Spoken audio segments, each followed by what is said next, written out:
오늘 본문 말씀 디모데전서 3장 8절부터 13절까지 최신 줄 알고 봉독해 드립니다.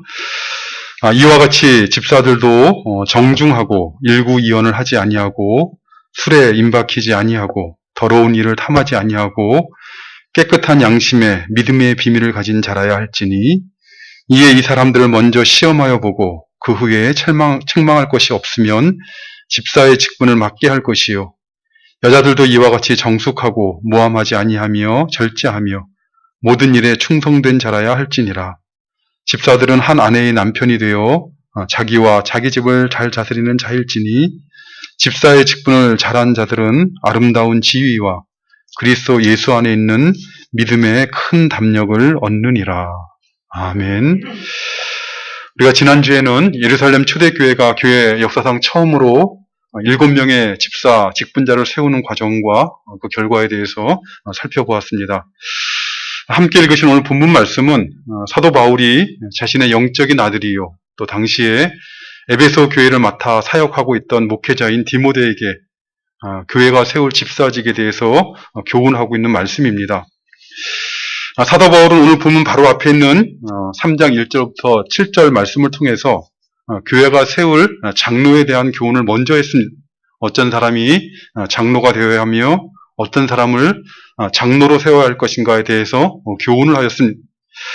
그리고 이어지는 오늘 본문에서는 교회가 세워야 될 또 다른 직분인 집사직에 대해서 교훈을 하고 있는 것입니다. 먼저 오늘 본문 말씀의 전체 구절을 잠깐 살펴보면 8절부터 10절까지 말씀은 집사직 일반에 대한 교훈이고 11절 말씀은 특별히 여자 집사에 대해서, 12절 말씀은 특별히 남자 집사에 대해서, 그리고 마지막 13절은 이 집사의 직분을 잘 감당한 자들에게 약속되어지는 특권이 무엇인가, 그들이 받을 영적인 상급이 무엇인가에 대해서 교훈하고 있는 말씀입니다. 오늘은 전반부인 8절부터 10절 말씀을 중심으로 살펴보고 다음 주일에는 후반부인 11절부터 13절 말씀을 중심으로 살펴보도록 하겠습니다. 우리 성경에 이 집사라는 말로 번역되고 있는 성경의 원어는 봉사하는 자라는 의미를 갖고 있는 헬라어 디아코노스라는 단어입니다. 이 고대 그리스 사회에서 이 디아코노스는 주인의 식탁에서 주인이 식사할 때 그 옆에 서서 섬기기 위해서 대기하고 있는 사람, 식탁에서 봉사하는 자라는 것을 의미하는 단어입니다. 그리고 그런 일들은 주로 당시에는 노예들이 하는 일이었습니다. 이 마태복음 8장을 보면은 예수님께서는 하루 종일 복음을 전파하시고 병자를 고쳐주시니라 피곤해지셨는데, 이 피곤해지신 예수님께서는 베드로의 집으로 들어가십니다. 그런데 베드로의 집에 들어가 보니 베드로의 장모가 심한 열병을 앓아 누워 있었습니다. 이를 아신 예수님께서는 베드로의 장모의 손을 만지시며 그 병을 고쳐주십니다. 마태복음 8장 15절 말씀을 보면 예수께서 그의 손을 만지시니 열병이 떠나가고 여인이 일어나서 예수께 수종들더라, 이렇게 말씀하고 있습니다. 그러니까 여인이 일어나서 예수께 수종들더라 해서 이 수종든다라는 말이 바로 집사가 하는 일을 의미하는 단어입니다. 열병으로 인해서 목숨이 경각에 달렸다가 고침을 받은 베드로의 장모는 감사하는 마음으로, 그래서 마치 종이 식탁에서 상전을 섬기듯이 예수님과 그 일행을 대접했다라고 말씀하고 있는 것입니다.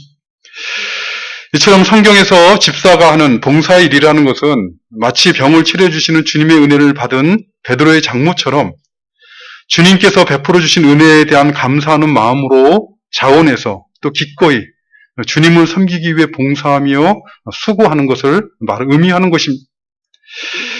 그렇기 때문에 성경적인 관점에서 볼 때 이 교회의 직분이라는 것은 이 집사뿐만 아니라 장로를 포함해서 모든 교회의 직분이라는 것은 사실 교회의 성도들을 서열화하거나 또는 계급화하기 위해서 만들어진 제도가 아니라 식탁의 주인을 섬기며 봉사하는 종과 같은 자리에서 주인의 몸된 교회를 섬기고 교회를 위해 봉사하도록 이렇게 세워주신 제도입니다. 그럼 어떤 사람이 이 베드로의 장모처럼 종과 같은 자리에서 성도들을 섬기며 주님의 교회를 섬기는 일에 봉사를 감당할 수가 있는 것입니까?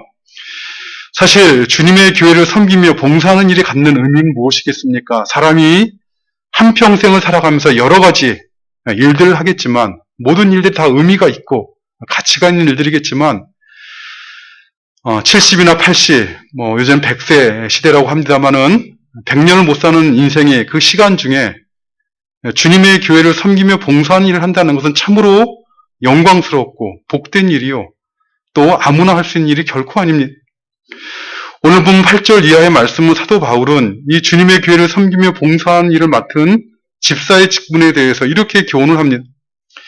이와 같이 집사들도 정중하고 일구이연을 하지 아니하고 술에 임박히지 아니하고 더러운 일을 탐하지 아니하고 깨끗한 양심에 믿음의 비밀을 가진 자라야 할지니 이에 이 사람들을 먼저 시험하여 보고 그 후에 책망할 것이 없으면 집사의 직분을 맡게 할 것이요 라고 교훈하고 있습니다. 8절과 9절은 집사의 직분을 맡은 사람 내 자격에 대한 교훈이라 할 수가 있고 또는 집사의 직분을 맡기에 합당한 사람은 어떤 사람이어야 될까에 대해서 교훈하고 있는 말씀인 것이 집사의 직분을 맡길 사람의 자격에 대해 교훈하고 있는 8절과 9절 말씀이 갖는 특징은 무엇입니까? 그것은 어떤 세상적인 능력이나 은사나 사회적으로 이룬 업적을 집사의 직분을 맡은 사람의 자격으로 전혀 언급하고 있지 않다는 것이 집사의 직분을 맡은 사람은 세상에서 성공하여서 또는 세상적으로 능력이 있다고 검증된 자라야 한다라고 교훈하고 있지 않다는 것입니다. 공부를 많이 하여서 세상 지식에 박식한 자야 한다고 교훈하지도 않았고 돈을 많이 벌어서 부자가 되어야 한다라고 교훈하고 있지도 않습니다. 사회적으로 출세하여서 고급 공무원이 되거나 국회의원이 되거나 시장이 되거나 하는 어떤 사회적인 명예와 지위를 얻은 사람에게나 마땅한 직분이라고 교훈하고 있지 않다는 것입니다.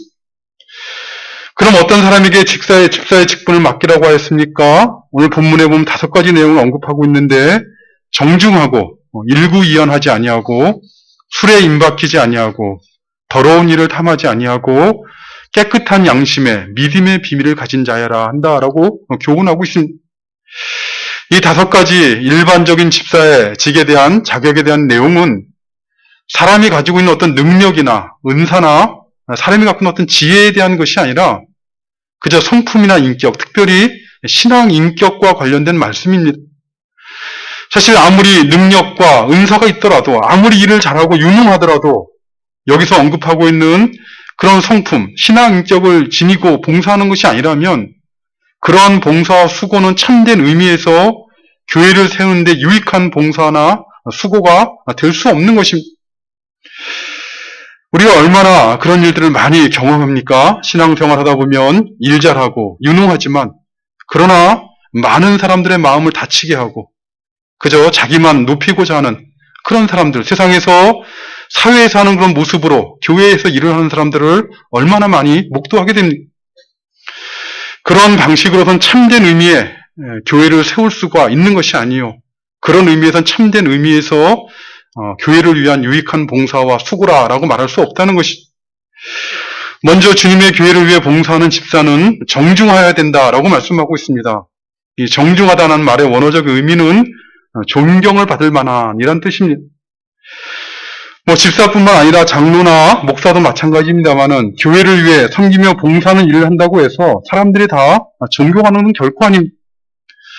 봉사하며 수고한다고 해서 모두가 다 존경받는 것은 아니라는 것이죠.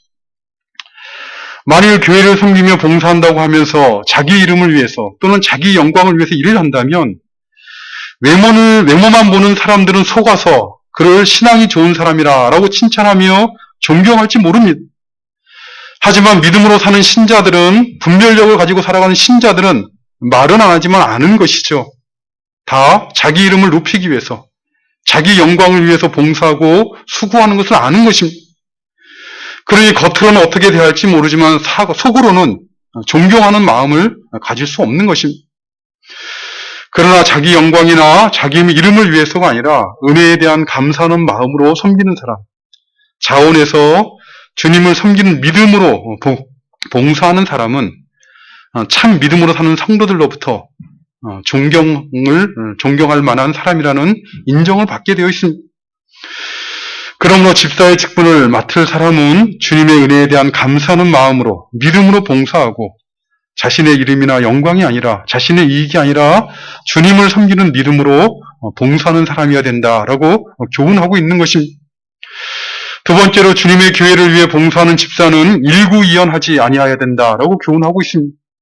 일구이연이란 한 입으로 두 말을 하는 것이요, 말을 바꾸는 것을 말하는 것이. 사람이 한 번 한 말을 바꾸는 이유에는 여러 가지가 있지만 크게 두 가지가 있습니다. 한 가지 이유는 무엇이 옳은지 분명하게 알면서도 자신의 이익을 따라 말을 바꾸는 것입니다. 정치인들 가운데 보면 후쿠시마 원전 오염수를 방류하면 위험하니 안 된다라고 그런 말을 하였다가도 정치 상황이 바뀌면 갑자기 방류해도 된다라고 말하는 사람들이 있습니다. 왜 그렇습니까? 몰라서 그러는 것이 아니라 자기에게 정치적인 이익이 된다고 생각하기 때문에 말을 바꾸는 것이지. 이런 부류의 사람들은 진실이나 사실이라는 것에 대한 관심이 없는 사람이, 그저 상황에 따라 자기 이익을 위해 말을 바꾸는 사람인 것입니다. 이런 일구하는 또 다른 경우는 말을 함부로 하는 경우입니다. 진위의 사실을 신중하게 살피지 않고 말하거나 또는 깊은 생각이 없이, 아무리 사실인다 할지라도 깊은 생각 없이 말을 하였다가 나중에 사실이 드러나면 마치 전에 했던 말을 하지 않은 것처럼 그렇게 말을 하는 것이, 내가 언제 그런 말을 했냐, 나는 그런 말 한 적이 없다라고 말을 바꾸는 것이. 어떤 이유든 간에 일구이연하는 사람은 믿을 수가 없는 사람입니다. 신뢰할 수 없는 사람이라는 것이. 신뢰할 수 없는 사람에게 주님의 교회를 세우는 일을 위한 봉사를 맡길 수 없는 것입니다. 성도들이 신뢰할 수 없는 사람이 주님의 교회를 세우는 일을 위한 수고를 감당할 수 없는 것입니다. 시편 15편에 보면 주의 장막에 거하기를 소원하는 시인은 주님과 함께 동거하는 사람의 특징에 대해서 교훈하면서 이렇게 말합니다. 그의 마음에 진실을 말하며 그의 마음에 서운한 것은 해로울지라도 변하지 아니하는 자라라고 교훈하고 있습니다. 주님의 교회를 세우는 이들을 위해 봉사할 사람들은 그런 사람이어야 됩니다. 진실을 말해야 되고 하나님 앞에서 말하는 것은 손해가 되더라도 변하지 아니하고 자기 말에 대해서 책임을 지는 신의가 있어야 된다라고 교훈하고 있는 것입니다. 세 번째로 주님의 교회를 위해 봉사하는 집사는 술에 임박이지 아니해야 된다라고 교훈하고 있습니다. 이 술에 임박이지 아니한다라고 번역된 이 말의 문자적인 의미는 자기 자신을 많은 술에게 내주지 아니해야 된다라는 말씀이고, 이 말의 의미는 사도 바울이 에베소 5장에서 교훈했던 것처럼 술 취하지 말아야 된다라는 의미입니다. 사실 오늘날은 많이 희미해져 가고 있습니다만은 전통적으로 한국 교회는 술을 마시냐 안 마시냐 하는 것을 신앙의 매우 중요한 기준으로 생각하는 경향이 있습니다. 그것은 한국 교회 초기에 한국 교회 복음을 전하러 들어왔던 선교사들이 세운 전통입니다. 선교사들이 갖고 있는, 당시 한국 교회에 들어왔던 선교사들이 갖고 있는 신학적 전통도 있습니다만은 이 선교사들이 한국에 들어와서 보니 당시는 농경사회인지라 한 해 열심히 농사하고 농사에서 추수하고 난 겨울 같은 농한기가 되면 많은 사람들이, 적지 않은 한국 사람들이 겨울에는, 농한기에는 술 마시며 방탕하게 생활하는 것을 보고 안타깝게 생각하게 되었습니다. 그래서 이 선교사들은 교회를 세워가면서 신자들은 교회에 나오면 방탕한 삶을 살지 않도록 하기 위해서 술을 마시지 못하게 그렇게 정했습니다. 선한 의도에서, 좋은 의도에서 신자들은 세상 사람처럼 방탕한 삶을 살지 않도록 술을 마시지 못하는 법을 교회 전통으로 세운 것입니다. 그러나 아무리 좋은 의도에서 시작된 신앙적 전통일지라도 그러나 신자는 항상 성경의 교훈에 비추어서 모든 것들을 살펴봐야 됩니다. 좋은 의도에서 한 거짓말이나 좋은 의도에서 한 도둑질이라 할지라도 성경의 빛에 비추어 보면 그것은 거짓말이고 도둑질이기에 하나님이 기뻐하지 않으시는 것입니다. 사람이 어떤 의도를 가지고 행동하는 것이 중요한 것이 아니라 그것이 성경의 교훈에 부합하는가 아닌가 하는 것을 살피는 것이 중요하다는 것입니다. 성경은 술에 대해서 어떻게 가르치고 있습니까? 성경은 술 자체를 악한 것으로 가르치고 있지 않습니다. 술 자체가 악한 것이 아니라 술을 마시는 사람이 문제인 것이죠. 한번 생각해 보십시오. 마약은 악한 것입니까? 아니면 선한 것입니까? 아마 당연히 악하다고 생각할 분이 적지 않을 것입니다. 그럼 칼은 어떻습니까? 칼은 악한 것입니까? 아니면 선한 것입니까? 아마 칼에 대해서는 좀 다르게 대답하실 것입니다. 아시는 것처럼 그것은 누가 쓰느냐, 어떻게 쓰느냐에 달려있는 것이죠. 집에서 음식을 만드는 주부의 손이나 병원에서 수술을 담당하는 의사의 손에 잡힌 칼은 선한 것입니다. 그러나 사람을 위협하거나 죽이고자 하는 강도의 손에 달린 칼은 악한 것이죠. 칼 자체가 악한 것이 아니라 칼을 사용하는 누가 어떻게 사용하느냐에 따라 달려있다는 것이죠. 근데 어떤 사람이 주장하기를 칼은 사람을 찔러서 죽일 수 있는 흉기가 될 수 있으니 신자들은 칼을 만지지도 말고 사용하지도 않도록 그렇게 교회에서 정합시다라고 제안하면 어떻게 하시겠습니까? 동의하시겠습니까? 아니면 반대하시겠습니까? 동의할 수 없는 것입니다. 왜요? 칼 자체가 악한 것이 아니기 때문에 그렇습니다. 하나님께서 기뻐하시는 용도로 사용하면 칼은 선한 것입니다. 앞에서 말씀드린 것처럼 환자를 수술하는 의사인 신자는 칼을 만져야 될 것이요. 음식을 만드는 주방장인 신자는 칼을 사용해야 되는 것입니다. 칼이 흉기로 사용될 수 있다고 해서 칼 자체를 악하다고 금하는 것은 성경의 교훈의 빛에 비춰보면 합당하지 않은 것입니다. 마약도 마찬가지이고 술도 마찬가지입니다. 마약이나 술 자체가 악한 것이 아니라 그것을 누가 어떻게 사용하느냐에 따라서 악하게 사용되어지기도 하고 선하게 사용되어지기도 합니다. 예를 들면 의료용으로 진통제나 마취제로 사용하는 마약은 선하게 사용되어지는 것입니다. 보통 진통제로 다스려지지 못하는 그런 고통을 가운데 있는 환자들은 이런 마약성 마취제를 가지고 그 진통을 다스리는 것이 음식을 만들 때나 또는 몸의 건강이나 치료를 위해 사용되는 술도 선하게 사용되는 것입니다. 그렇기 때문에 디모데전서 3장 5장 23절에 보면 사도 바울도 당시에 위장병이 있었던 디모데에게 이렇게 교훈을 합니다. 이제부터는 물만 마시지 말고 내 위장과 자주 나는 병을 위하여서 포도주를 조금씩 쓰라라고 이렇게 교훈하고 있습니다. 포도주를 마시라는 것입니다. 왜요? 그것 자체가 악한 것이 아니기 때문에 그렇습니다. 술을 마시는 사람이 부패해서 술에게 자신을 내어주는 그것이 문제인 것입니다. 술에게 자신을 내어주어서 정상적인 사고를 하지 못하고 그 술에 힘을 얻어 방탕한 일들, 부끄러운 일들을 부끄러워할 줄 모르며 행하는 그것이 문제인 것입니다.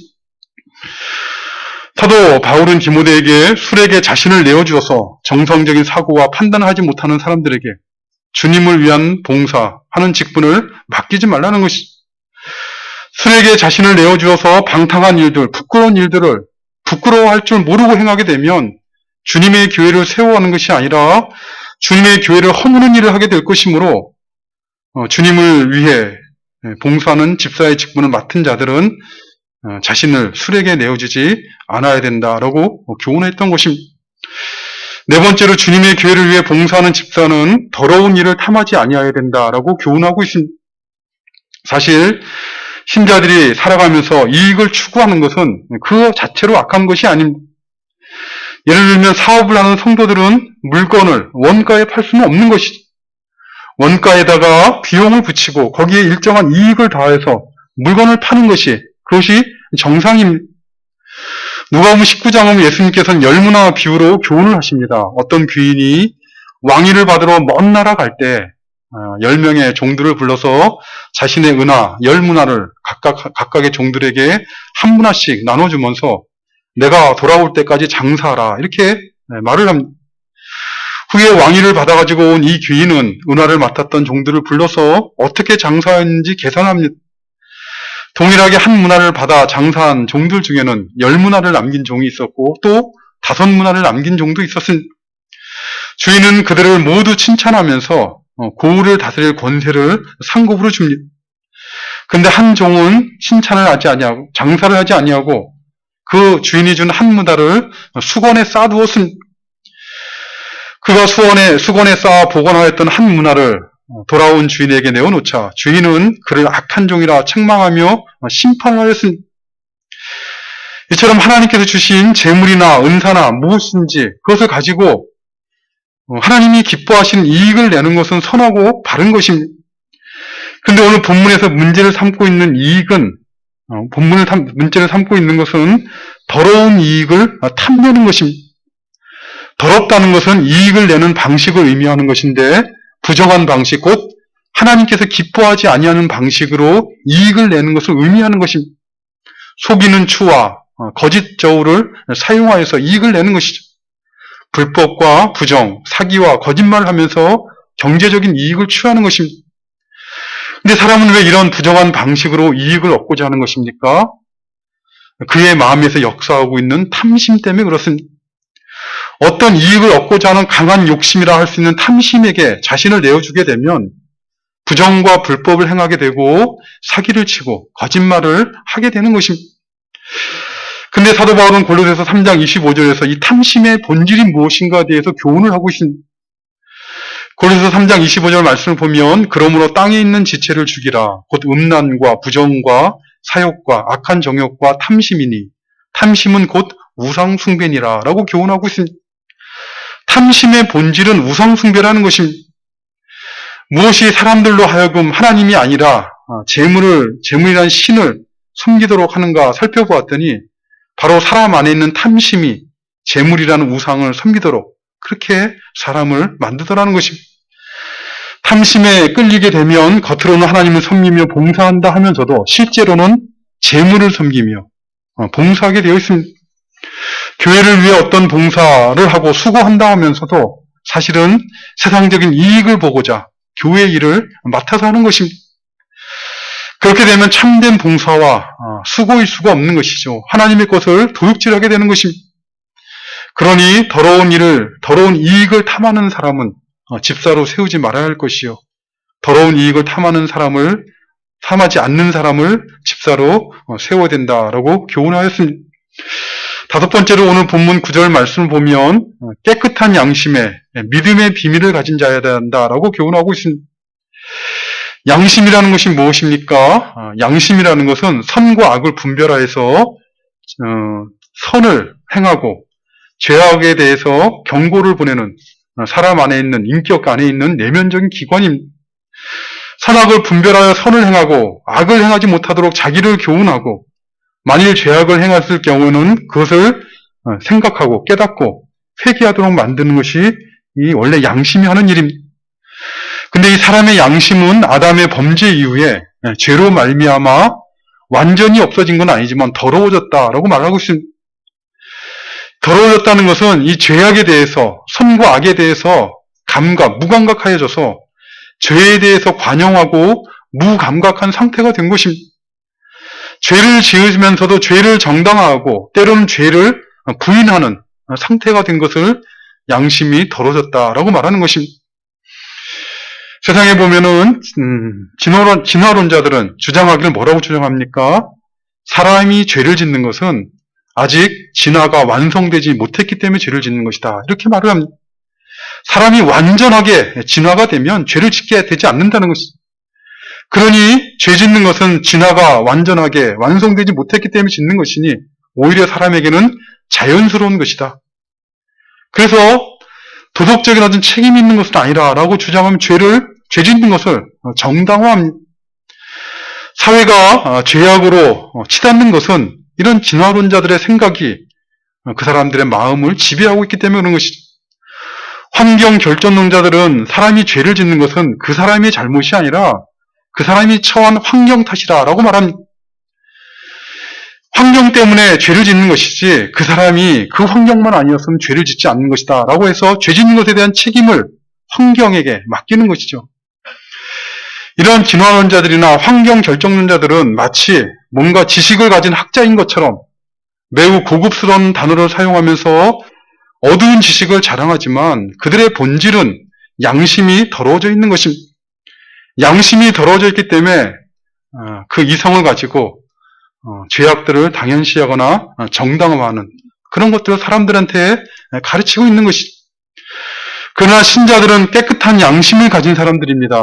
그 양심은 어떻게 깨끗해진 것입니까? 히브리서 10장 11절 말씀을 보면 이렇게 히브리서 기자는 권면하고 있습니다.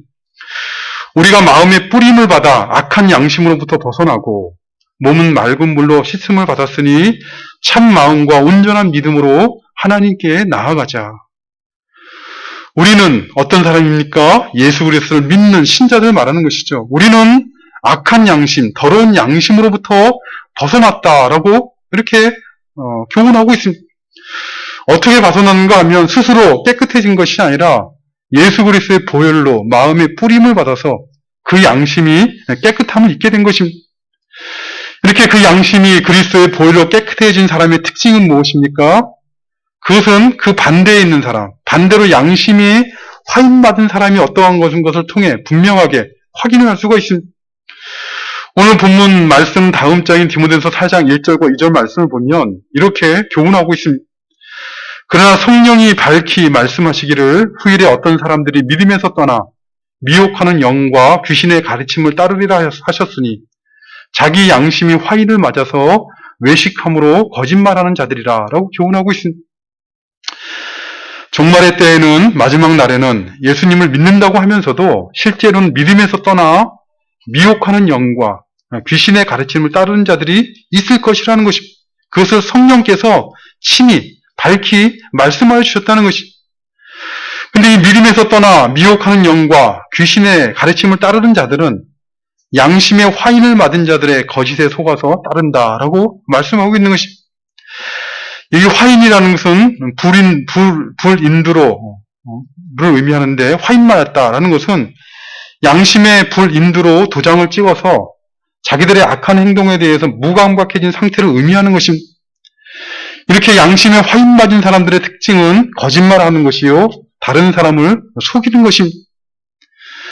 자기 자신을 속이고 다른 사람을 속이는 것, 자기 자신에게 거짓말하고 다른 사람에게 거짓말하는 것이 양심에 화인 맞은 사람의 특징이라면 양심이 깨끗한 사람의 특징은 무엇입니까? 자기 자신의 모습에 대해 정직하고 다른 사람들에 대해서 거짓말하지 않는 것이죠. 자신이 갖고 있는 영적인 연약함과 허물과 무능력에 대해서 정직할 줄 알고 거짓말하지 않는 것입니다. 그런데 사람이 어떻게 자기 자신에 대해서 정직하고 다른 사람에 대해서 진실을 말할 수가 있는 것입니까? 그것은 비록 사람 가운데 살아가고 있지만 하나님을 바라보며 의식할 줄 아는 사람, 사람들보다 하나님을 두려워할 줄 알고 세상의 힘을 의지하는 것이 아니라 하나님만을 의지하는 사람만이 하나님 앞에서 자기 자신에 대해 정직하고 사람들에게 진실을 말할 수 있는 것입니다. 다른 말로 표현하면 믿음으로 살아가는 사람만이 자기 자신에 대해 정직하고 다른 사람에 대해서 진실을 말할 수가 있는 것입니다. 이런 사람에게는 믿음의 비밀이 있습니다.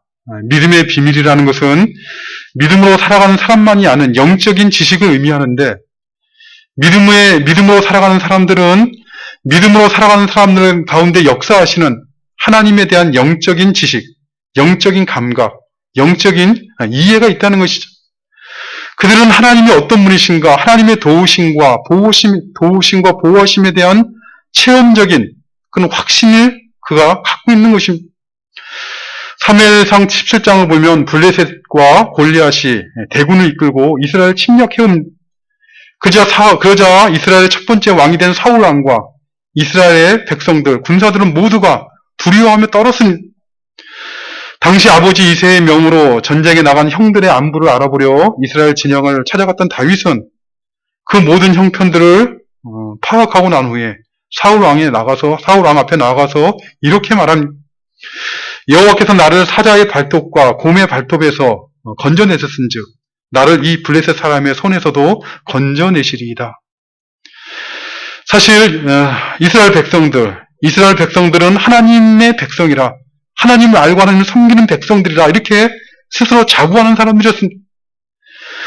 그들은 모두가 이 블레셋과 골리앗 앞에 두려워 떨고 있을 때 다윗은 사울 왕의 앞에 나가서 나를 이 블레셋 사람들의 손에서도 여호와께서 건지실 것이다 라고 말을 하고 있는 것입니다. 어떻게 이런 말을 할 수 있는 것입니까? 그가 아버지 이새의 양을 칠 때 사자와 곰이 양 새끼를 물어가면 다윗은 하나님을 의지하고 사자와 곰을 따라가 양을 건져내기도 하고, 그때 사자와 곰이 몸을 돌이켜 자신을 해치려고 하면 그때 그는 하나님을 의지하고 그것들과 싸워 다 물리쳤다는 것입니다. 내가 이긴 것이 아니라 하나님을 의지하고 믿음으로 행한 자신을 도우신 하나님, 그 하나님을 알게 된 것이 하나님을 의지하고 믿음으로 행한 자신을 도우신 하나님께서 자신을 사자의 발톱과 봄의 발톱에 건져냈다는 것을 그는 아는 것입니다. 그러므로 그에게는 하나님을 의지하고 믿음으로 행한 다윗에게는 남이 알지 못하는 믿음의 비밀이 있었던 것이죠.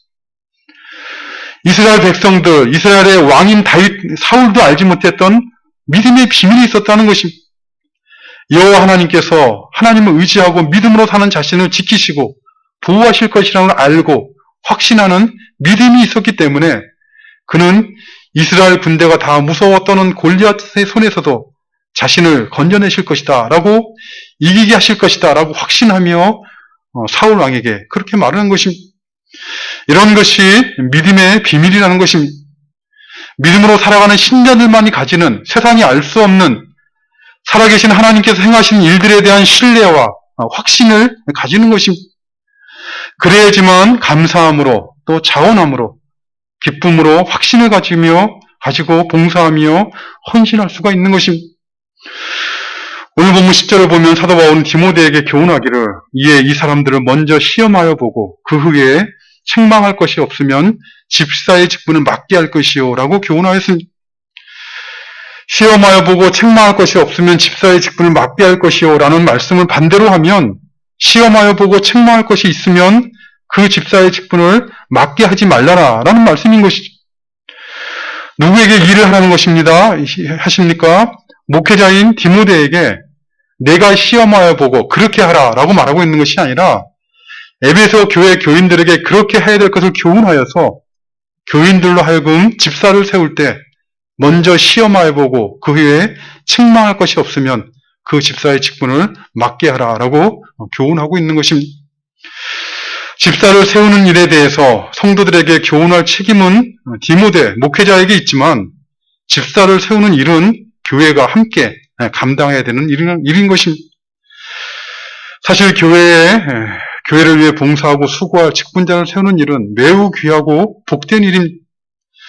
오늘 본문에서 교훈하고 있는 것처럼 정중하고 일구이연하지 아니하고 술에 임박히지 아니하고 더러운 일을 탐하지 아니하고 깨끗한 양심에 믿음의 비밀을 가진 사람들이 집사로 또 권사로 세워지도록 기도해 주시기를 바랍니다.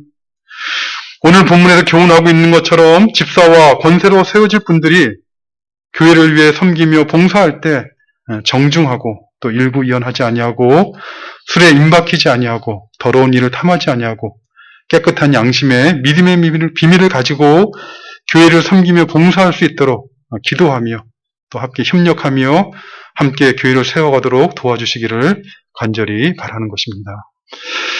아버지 하나님 감사합니다. 오늘도 저희들에게 생명의 날을 허락하여 주셔서 하나님을 예배하는 복된 삶을 살아가도록 은혜 베풀어 주심을 감사드리옵나이다. 특별히 이제 교회를 섬길 안수 집사와 또 권사를 세우는 과정 가운데 있사오니 준비되어지는 모든 사람들의 심령 가운데 믿음과 성령과 지혜의 충만함을 허락하여 주셔서 하나님 앞에 하나님이 기뻐하시는 착하고 충성된 종으로 준비되어지고 또 봉사할 수 있도록 은혜 베풀어 주시고, 온 교회가 저들의 봉사와 수고를 통해서 주의 몸된 교회를 든든하게 세워가고 주께서 맡기신 모든 복음의 사명들을 이 세상 가운데서 잘 믿음으로 감당하여서 하나님께 영광 돌리는 저희들 또 이 시대 저희 교회 되어줄 수 있도록 도와주시옵소서. 예수님의 이름으로 기도드리옵나이다. 아멘. 우리 같이 일어나셔서